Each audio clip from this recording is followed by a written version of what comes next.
Hey everyone, so today you can see I've got the GTSR up on axle stands. And this is just because I'm changing the wheels over, as you saw in my last video, putting some 18-inch work wheels on it. Those wheels need to go off and get refurbished, so I've taken them off for now, and rather than put the standard wheels back on, I'll just leave it up on axle stands until those wheels are done and I've got new tyres on them. But this is a good opportunity while the car's up on the stands to have a good look around it underneath.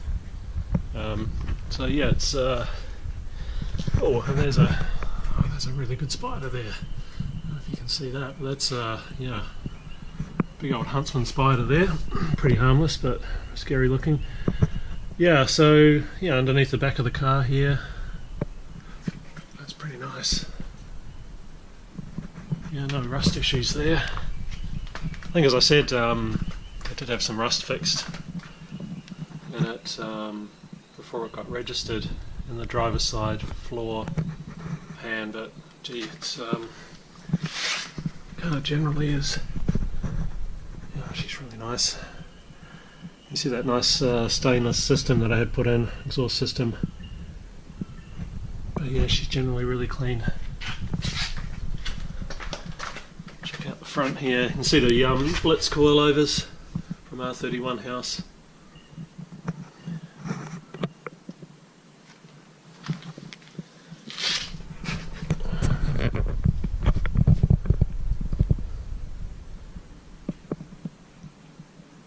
And the piping there for the intercooler. Ah, she looks pretty nice. No issues to deal with there, that's good. One thing I did notice when I was jacking her up, you can see all this leftover paint and crap here, is that this jacking point here had just been crushed. Someone had levered against it. So yeah, maybe they'd put a hydraulic jack just directly against that lip. So I've just reshaped this with some pliers to get the jack on it, and they've exposed a bit of metal, so I'm going to have to prime that and paint it afterwards, but I'll wait till it's back off its stands before I do that. But yeah, just generally looking underneath again, it's really tidy. I don't actually know the real mileage of this car because it's got the import 260k speedo in it, so I don't know like whether that was swapped early or late in its life. That's reading 84,000 k's, but you'd have to say by the condition of the underneath that that's probably pretty close. It wouldn't have had too many miles on it when that meter was swapped. Alright, so it's up here. Second thing I noticed, just generally, is that this there's some sun damage on this plastic moulding, and you can try cover this up with like a trim restorer or whatever when you're cleaning it, but then you just end up having to apply it over and over and over. So really the only option is to repaint this. And I've done the other side a while ago. We just have a look at that. It was even in sort of more sun damaged condition than that. And so this is what this side looks like. It's pretty good. For me, the cosmetic things like this on an old car, you could spend a lot of money getting this painted in 2-pack gloss or whatever. But really just something like that, you just don't want it to catch your eye. The car's not perfect. It just doesn't need to be perfect. So I'll do the same as what I did on this side to the other side, which is I'm just going to use a self-priming gloss black paint, and I'll, I don't even, because this bottom section here is actually okay, I'll probably just mask it off against this edge here, and paint just this top section here. And if you paint to an edge, your eye can't really detect that that the paint isn't continuous, so there's no need to remove that sticker and do that bottom part when it doesn't really need doing. It's really just this top part that's ugly. This front part here is fine. I don't know whether that's the same age as this. You just don't know the history of the car. But anyway, let's get that done. First thing first though, I need to get this thing out of the way, the Focus RS. So it'll give us a chance to hear what the Focus is like on a cold start. I'll put it in sport mode and do a cold start, see what it's like. In about a month's time it's going to have a Miltec exhaust put on it, catback exhaust. So if we do a cold start now, we'll be able to hear the difference when we get that exhaust put in.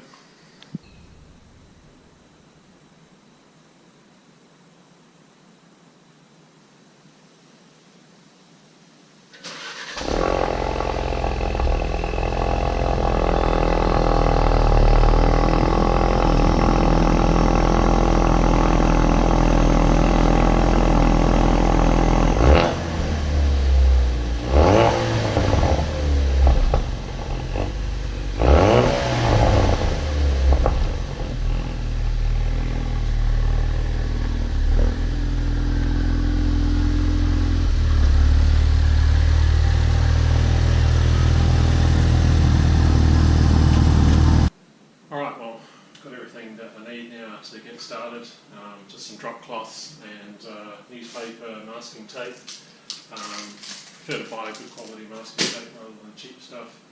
We're going to need to clean any wax and stuff with this, and normally I'd use a product called wax and grease remover, which is all painters use that. I can't find my can of that, so I'm just going to clean it down with a bit of methylated spirits. Try and clean any wax off it. It's pretty clean anyway, it's been cleaned with soapy water beforehand.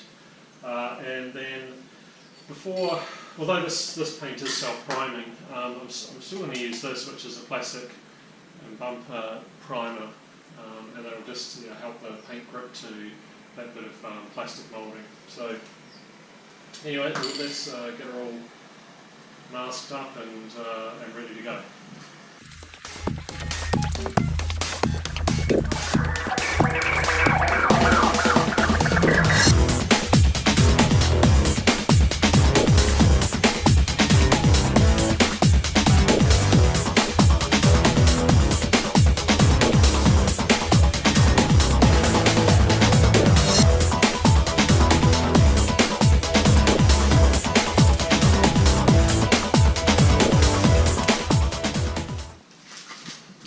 One product I saw recently was some it's like sort of plasticky paper with a masking strip built into it, and apparently you can just buy it from your local hardware store.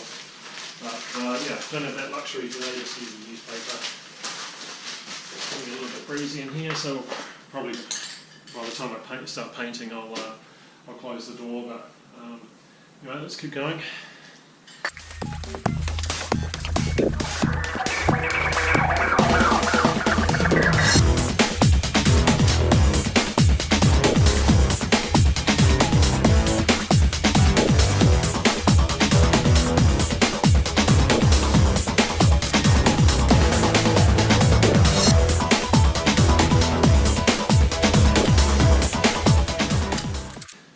So we've got it all masked up, and just never underestimate how far overspray can travel, even from, I'm just using a another spray can. So I've gone a good half a metre either side at least. The other thing with like masking tape's not very good for your paintwork. You don't want to leave it on there very long, and so I've tried to minimise the actual contact area that I've used in the masking tape against the paint. That's why I've used that sheet instead.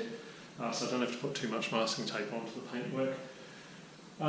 Next thing, I'm just going to wipe this down with some grease remover, and then we'll get on and give it a coat of this primer, plastic bumper primer.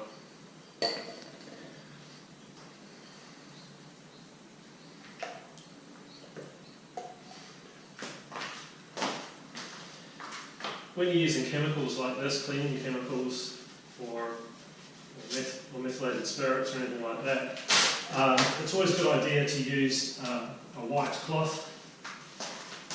In the past I've made the mistake of, see the dirt coming off that, in the mistake I've made, in the past I've made the mistake of using a coloured cloth with methylated spirits, and then the colour comes right out of the cloth onto whatever you're working on, which isn't very nice. So just use a neutral coloured cloth, so nothing that's got a lot of dye in it or anything. So that's it's probably going to need another go just to get it properly cleaned up before we start. You want it nice and clean, and as I always say with painting, preparation's everything, isn't it? better to spend time in preparation than fixing bad mistakes up afterwards.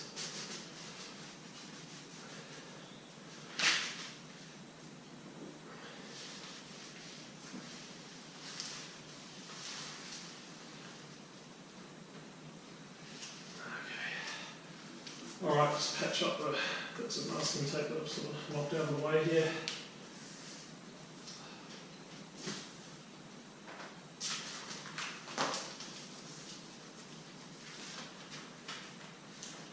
Okay, I'll give that just a minute to fume off, and then we'll get this primer on there.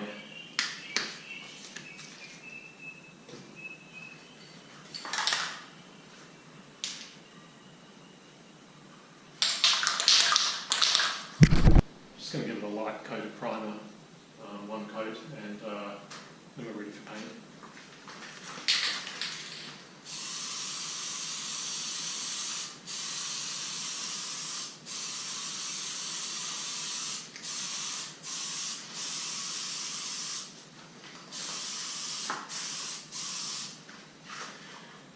Okay, it's done. Reading the instructions, should probably do that beforehand.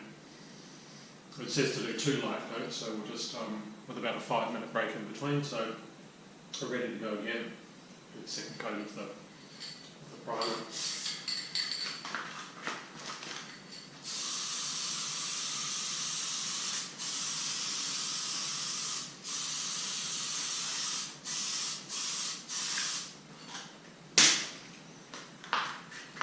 Okay, that's done. So yeah, when you're finished with a can, just take it outside or whatever, turn it upside down and spray it until it sprays clear.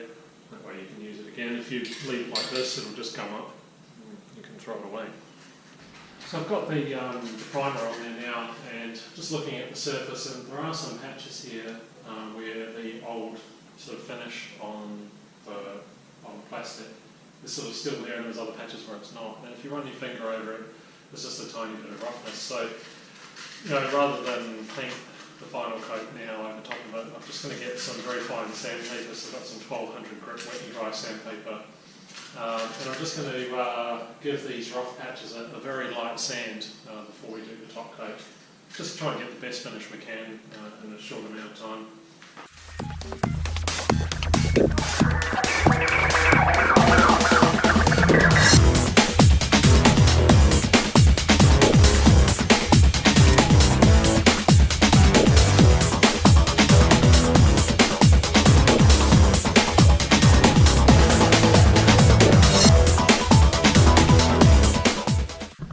So I've done all the prep. I did that sanding, and then after that I actually ran another primer coat on it, and so this is where we're at now. So you can still see some sort of mottling and inconsistency, but to the if you run your finger over the surface, it's really smooth. So I'm happy it's going to come out pretty well. So we'll switch back here and get out the top coat.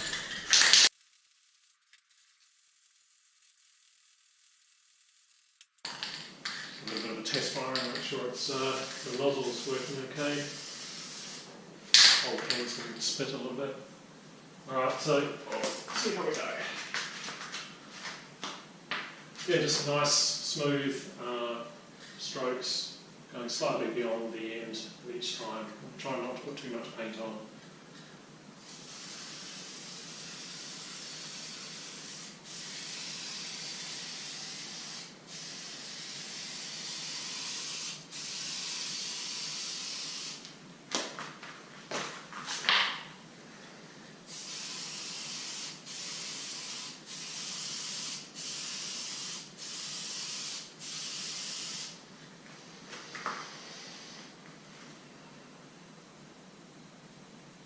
So it's good for a first coat, so we'll leave that to dry. Alright, on to the second coat.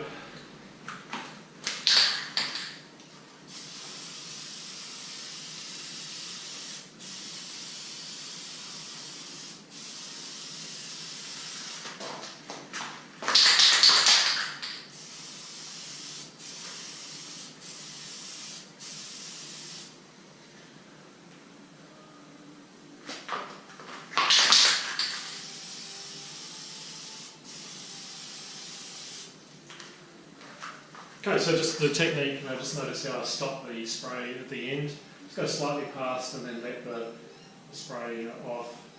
Just make sure that you don't get it too thick at the ends, because you're coming back and forth across them. Yeah, that looks pretty nice. I'll just let that dry, and might do it. We'll see. But second coat, reasonably good coverage. Okay. All right, it's a couple of hours later now, and the paint's touch dry. So it's just time to take off all the masking and just let it dry fully overnight.